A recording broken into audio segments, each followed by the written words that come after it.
وما أرسلناك إلا رحمة للعالمين. Syarat yang orang yang akan menyembelih pertama berakal, nggak boleh orang gila, laki-laki maupun perempuan. Nanti ada masjid yang perempuan nggak boleh. Tapi kalau perempuan, laki-lakinya ada, perempuan jangan ya, nggak usah sok tampil gitu, nggak usah. Tapi kalau emang benar-benar nggak ada orang ini, misal kayak masjid tertentu kan ada masjid khusus perempuan, boleh. Dan sudah balik atau belum balik, asalkan sudah tamyiz, tamyiz ngerti, kamu tuh mau ngapain tuh ngerti gitu loh. Ya, anak SD umur 12 tahun itu tamyiz, atau boleh, nggak harus yang balik-balik. Sehingga dari sini tidak sah penyembelihan yang dilakukan oleh orang gila, anak kecil yang belum tamyiz. Begitu pula orang yang dalam keadaan mabuk sembelihnya juga tidak sah, hilang akal.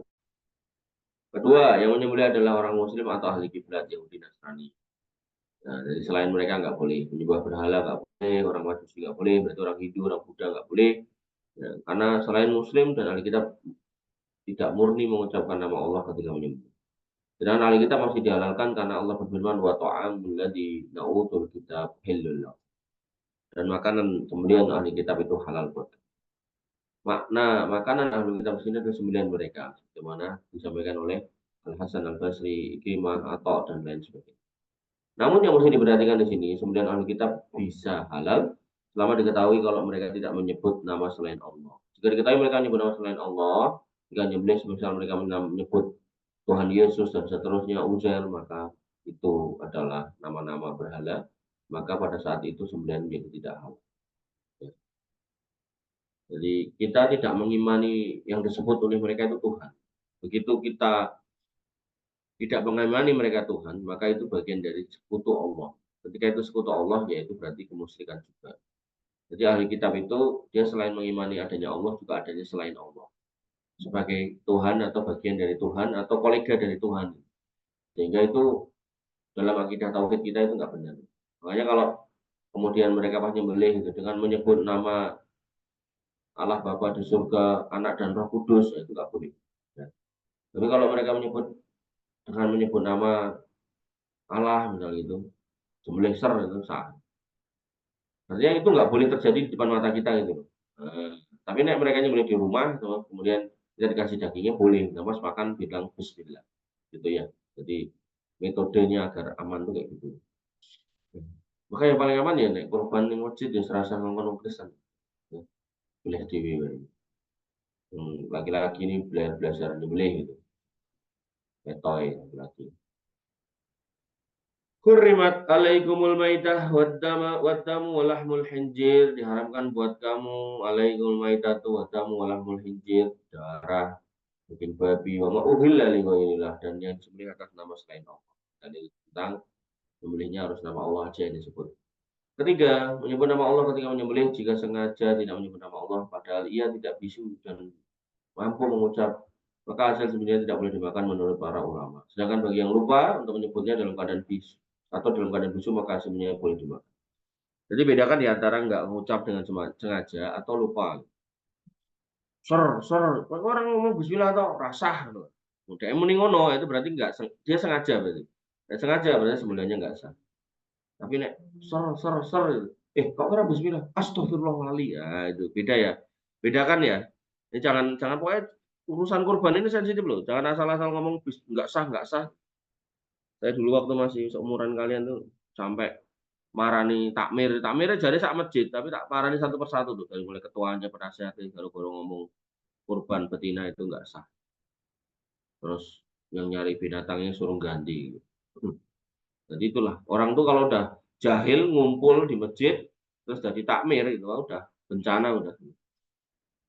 Apalagi ada yang melawan kesalahan satu, wes jadi sasaran. Maka pentingnya takmir itu yang ngaji itu. Kadang takmir suruh mongso pinter itu luar biasa. Sinau korban meneh, wingi wis ngerti ya, wingi wis sinau. Padahal kan kamu menyaksikan sendiri ya, berapa kali kita baca kitab itu kan ada mesti hal-hal yang dari satu kitab ke kitab lain itu beda gitu loh. Beda itu bukan berarti yang penulis kitab sebelumnya nggak ngerti, bukan. Maksudnya ada orang yang nyusun kitab itu detail banget. Ada orang yang nyusun kitab jadi nggak detail, tapi ternyata poin itu nggak ada di kitab yang detail tadi itu. Gitu loh. Ini kan dipikir-pikir kan cuman berapa ini tadi 40 halaman, tapi yang kemarin itu sampai 150-an kalau nggak salah, atau 100-an halaman itu kita detail, tapi di dalamnya ada hal-hal yang mungkin belum masuk di situ, gitu. Maka kamu nanti kok jadi takmir jangan kayak gitu ya.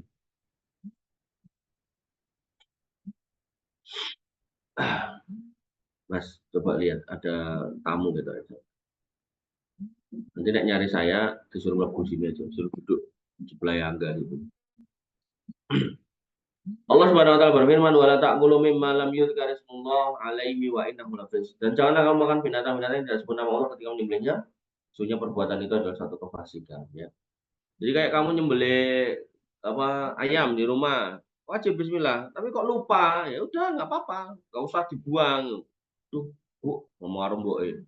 Aku mau lali ngomong bismillah, mboke ya ora mudeng. Oh, gak wae, Pak kucing. Jangan ya. Jadi itu malah mubazir ya. Harusnya emang disembelih buat kamu makan, malah kamu kasih kucing. Bukan berarti nggak boleh kamu kasih kucing. Boleh, kasih aja tulangnya, kucing kayak tulang gelang. Apa udah ada kayak itu tuan. Ya, sekali lagi kalau lupa nggak apa-apa ya. Ya kamu istighfar aja lah. Astagfirullah ya Allah maafkan saya lupa, ampun sayang. Terus ngono wae. Lanjutkan makan, nggak apa-apa. Begitu juga hadis ini berdasarkan hadis Rafiq bin Khadij, Nabi SAW bersabda, "Ma'an haro ad-dama wa dzukira Rasulullah alaihi faqulu." Segala sesuatu yang dapat mengalirkan darah dan sebut nama Allah, ya ketika sembelih silakan kalian makan. Ini konteksnya binatang darat, binatang air nggak perlu sembelih. Kamu temukan ngambul ning banyu, nek kamu doyan kamu bawa pulang kamu makan boleh. Gitu kan. Nah, tapi wis kecing wis bosok lah, kamu doyan enggak? Kalau kamu nggak doyan berarti kan manuk masuk dalam kategori al-khaba'is. Kemarin kita jelaskan khaba'is nggak boleh dimakan. Keempat, tidak disembelih atas nama selain Allah. Jadi maksudnya bukan untuk nama selain Allah. Nyembelih kambing, nyembelih ayam, tapi buat sajen nggak boleh ya.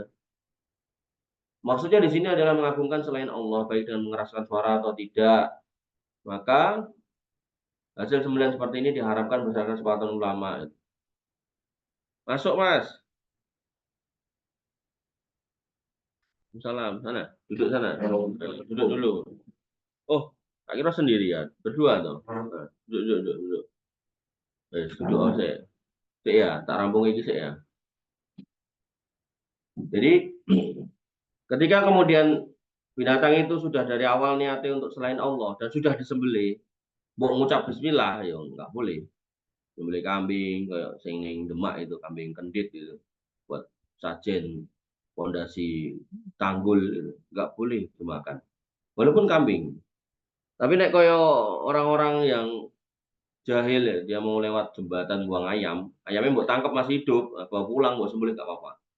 Nggak apa-apa. Tapi kalau ayamnya yang dibuang udah mati itu haram. Allah Subhanahu wa taala berfirman, "Hurimat 'alaikumul maitah wad damu wa lahmul khinzir." Diharamkan buat kamu bangkai, darah dan daging babi wa ma'uhilla li daging babi ya daging babi wa ma'uhilla li ghairillah dan semua yang disembelih untuk selain Allah. Demikian yang bisa kita sampaikan dan kita diskusikan. Kurang lebih mohon maaf. Alhamdulillah. Subhanallah wa bihamdika asyhadu an la ilaha illa anta astaghfiruka wa atubu ilaik. Assalamualaikum warahmatullahi wabarakatuh.